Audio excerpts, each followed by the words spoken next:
Hi guys and welcome back to my channel. My name is Emma and this here is my craft corner where I talk about knitting and sometimes other yarn related stuff. So today I would like to talk to you about gift ideas for Christmas for the knitter in your life. So Christmas is coming up as already the middle of November. I put up my Christmas tree a couple days ago and I'm currently working on the gifts that I'll be giving to people. But for knitters, it is sometimes really hard to find something to give them. So today I would like to share 15 gift ideas for you in as little as time as possible. So let's go. I will link options for everything that I talk about down below. So let's get into the first one. Stitch markers. These are used by knitters to keep track of their progress in knitting. You have two types. This is a circular one and this is a light bulb one. So this one actually opens up and you can use this to keep track of how many rounds you knit or where you did your increases or decreases. Knitters use these all the time and especially the light bulb ones you can never have enough of. So this is a pretty basic plastic one. I also have metal ones. So these, they're a bit cuter, but you can go even further and get ones with cute stuff dangling off of them. I'll again put some options down below. Then stitch stoppers. So these were stitch markers, but stitch stoppers are used to put on the end of your needles to make sure the stitches don't fly off when you're not working on your project. I have a set from Katja, which is just basic foam stitch stoppers. But you can again go even further and get very cute ones. There are ones with like hands, so you can have a fist or a thumbs up at the end of your needles. You can have characters from I saw Winnie the Pooh ones. There are a ton of these out there, and these are again very useful for knitters. Then something very tricky to buy is needles. I would typically say don't buy needles for your knitter because they're very particular about which needles they like. There are tons of different materials. There is metal, wood, bamboo, plastic, carbon fiber, and maybe even more to choose from. And every knitter has their own preference, of course. So unless you really know what kind of needles your knitter likes, I would stay away from them. You also not only have different materials, but you also have different kinds. So you have the very long, typical ones, the straight needles, you have circular needles, and within circular needles you even have two own categories of fixed circular needles with needle tips attached, and you have interchangeable needles which you can just screw off the needle tip and then put another needle tip back on. So I typically refrain from getting those, but if you know your knitter likes to knit with interchangeable circular needles, you could get them different cables. Keep in mind that different brands use different kinds of cables. So I know the drops and Katja ones are interchangeable with each other, but Xiaogu uses different kind of cables, and I'm not sure which kind of cables Lieke uses. But keep in mind that you should get the right brand of cables for the right brand of needles. Also, you should look at the circumference of the cable. Typically, sizes of 60 and 80 centimeters are used pretty often for garment knitting. But if your person likes to knit socks, you should get a very tiny circumference of maybe 13 centimeters or just a tiny bit longer than that, but not a lot longer. Then the fourth idea is tapestry or darning needles. These needles are used to weave in the ends at the end of the project or to stitch different panels together.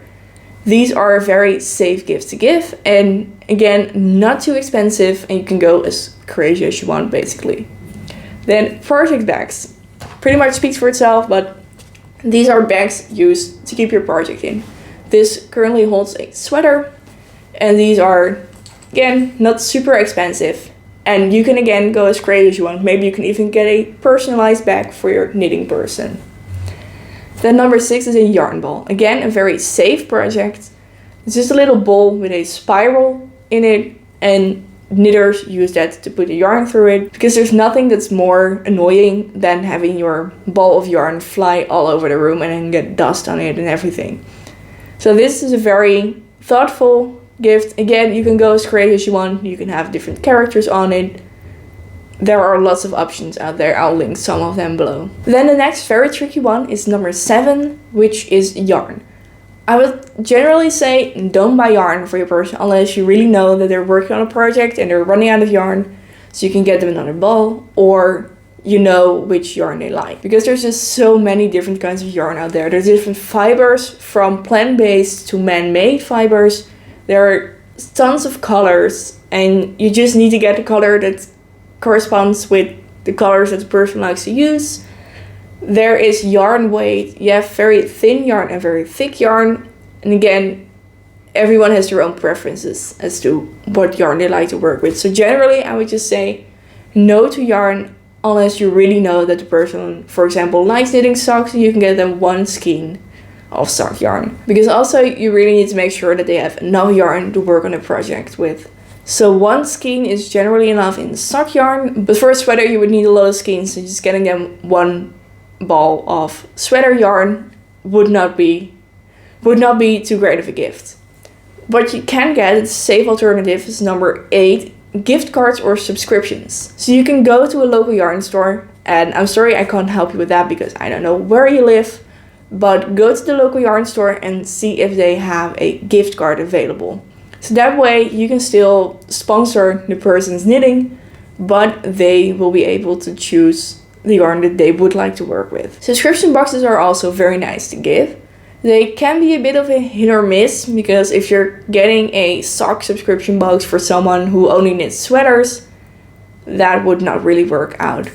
But there are 2 subscription boxes that I would like to highlight, which is first of all Knit Crate.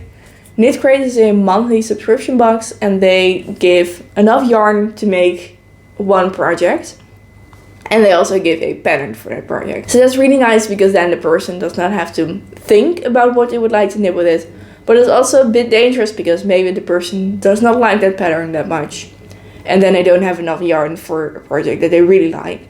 This can be a bit of a hit or miss, but it's also quite nice.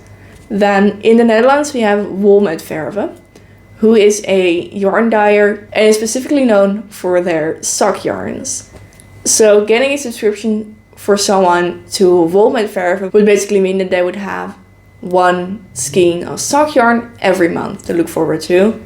And that would mean that there's 1 pair of socks to make every month. So it can quickly accumulate, which might not be nice, but generally subscription boxes are safe-ish gift to give. But if you really want to be safe, get them a gift card so they can just pick out whatever they like.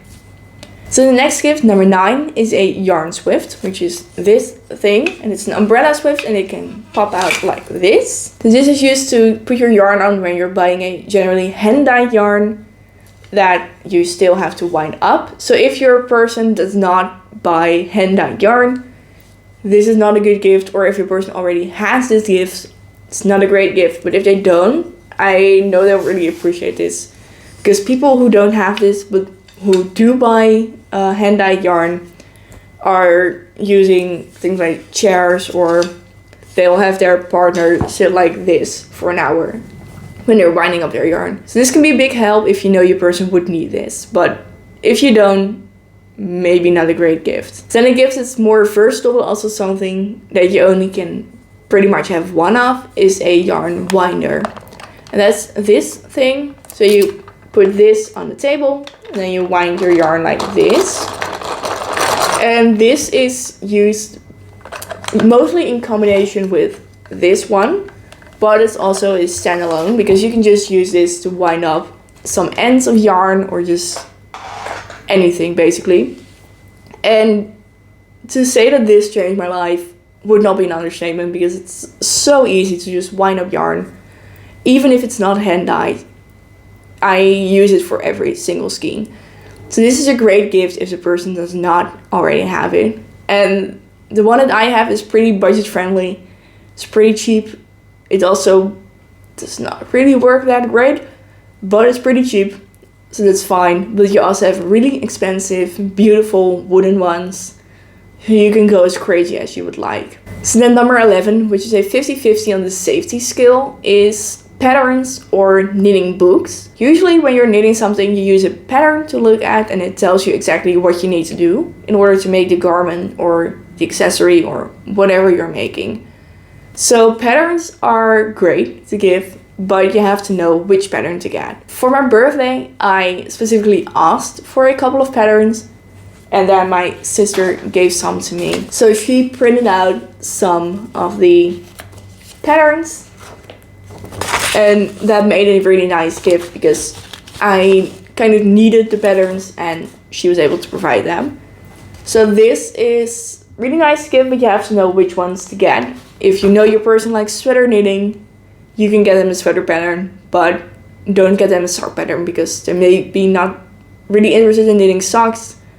It's again, a lot of personal taste goes into it. So if you know the types of garments your person likes to knit, it's okay to give it, but it's also a bit unsafe. Something that's better to give, in my opinion, is a knitting book.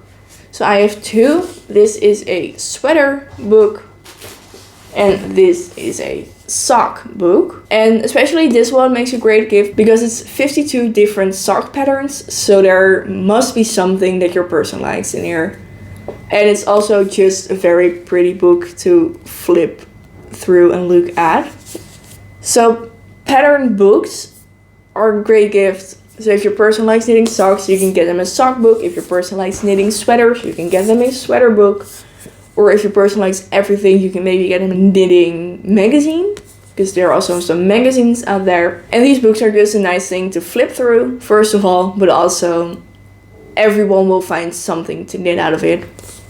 So these are a very safe and thoughtful gift.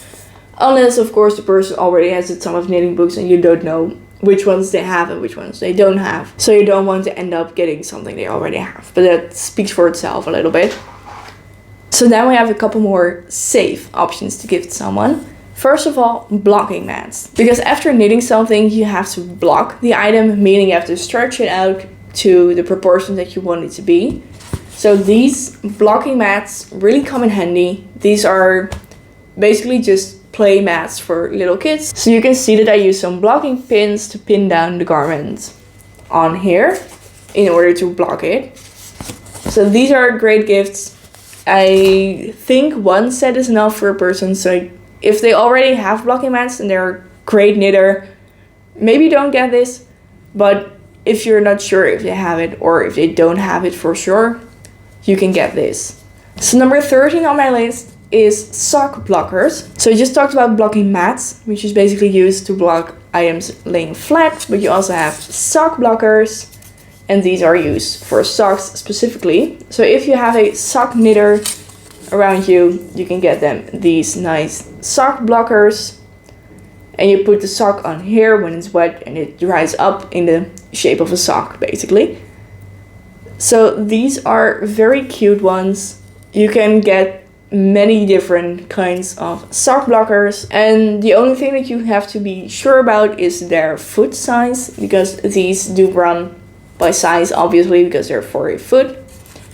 So know their shoe size, buy the corresponding sock blockers, and you'll have a happy knitter. And these I think are very cute, but there are way cuter ones out there. There are also a bit less cute ones out there. There are metal ones. Is again a bit of preference, but also just everyone basically likes all the sock blockers. So you can't really go wrong with this, except for if they already have it, of course. So then number 14 also has to do with blocking, but that is giving someone some blocking pins. So these are the rainbow knit blockers, and they look like this, and they are basically just pins you use to pin down your garment on the blocking mat to have it dry. So these are also very cute and are a nice addition if you're giving a blocking mat to give some blocking pins, because you can do it without pins, but you will have to find some pins somewhere eventually. So these are a really nice gift. So then number 15, the very last item I will be talking about, is a measuring tape.